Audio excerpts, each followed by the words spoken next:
datang di konten edukatif bareng kami. Kenalin, aku Risa, mahasiswa Prodi Akuntansi di Universitas Muhammadiyah Malang.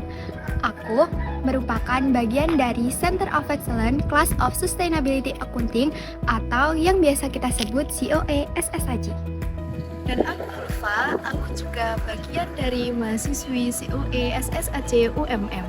Ngomong-ngomong, kalian tahu nggak sih apa itu COE SSAJ UMM? Nah, COE SSAJ ini merupakan salah satu Center of Excellence yang dimiliki Prodi Akuntansi UMM.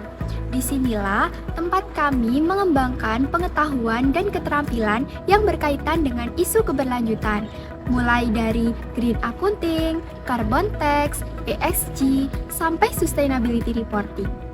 Nah, bener banget. Jadi, di sini kita tidak hanya belajar tentang debit dan kredit saja, tetapi kita juga belajar bagaimana akuntansi mempengaruhi pembangunan keberlanjutan. Keren kan? Ngomong-ngomong soal keberlanjutan, yuk sekarang kita bahas tentang Sustainability Reporting. Ini adalah salah satu topik utama yang kami pelajari di COE SSAJ. Sustainability reporting adalah laporan yang berisi tentang bagaimana perusahaan mengelola dampak sosial, lingkungan, dan tata kelolanya.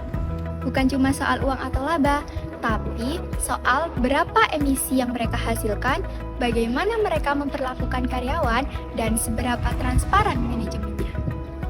Konsep ini juga dikenal sebagai ESG, yaitu Environmental, Social, dan Governance, yang dimana itu merupakan 3 pilar utama keberlanjutan di dunia bisnis. Jadi, laporan ini memberikan gambaran menyeluruh tentang seberapa bertanggung jawabnya suatu perusahaan, bukan hanya dari sisi finansial, tapi juga non-finansial.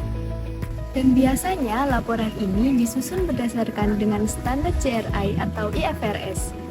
Lalu, kenapa sih sustainability reporting itu dianggap penting?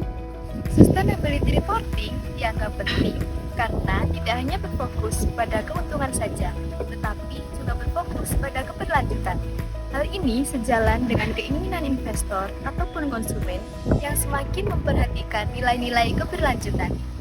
Misalnya, investor sekarang lebih tertarik pada perusahaan yang lebih ramah lingkungan, mempunyai program CSR yang jelas, dan menerapkan prinsip good governance.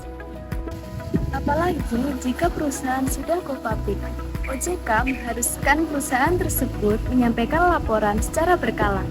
Dengan laporan keberlanjutan, perusahaan dapat membangun kepercayaan, reputasi, dan peluang kolaborasi yang lebih luas. Sebagai mahasiswa akuntansi, tentunya ini menjadi tantangan yang baru bagi kita, karena kedepannya kita harus bisa memahami laporan non-finansial. Makanya, di COE SSAJ, kita belajar banyak hal tentang sustainability reporting, mulai dari analisis ESG, pemahaman standar GRI, sampai penerapan IFRS S1 dan S2. Karena akuntansi modern bukan hanya sekedar mencatat, tetapi juga memastikan bahwa perusahaan berjalan secara etis dan berlanjutan. Jadi teman-teman, semoga setelah ini kita makin paham bahwa sustainability reporting itu bukan hanya tren sesaat, tetapi juga bagian penting dari masa depan bisnis dan profesi akuntansi. Jika kalian punya pertanyaan atau ingin membahas topik lain seputar akuntansi dan keberlanjutan, jangan lupa komen di bawah ya. Sampai jumpa di konten selanjutnya. Dah.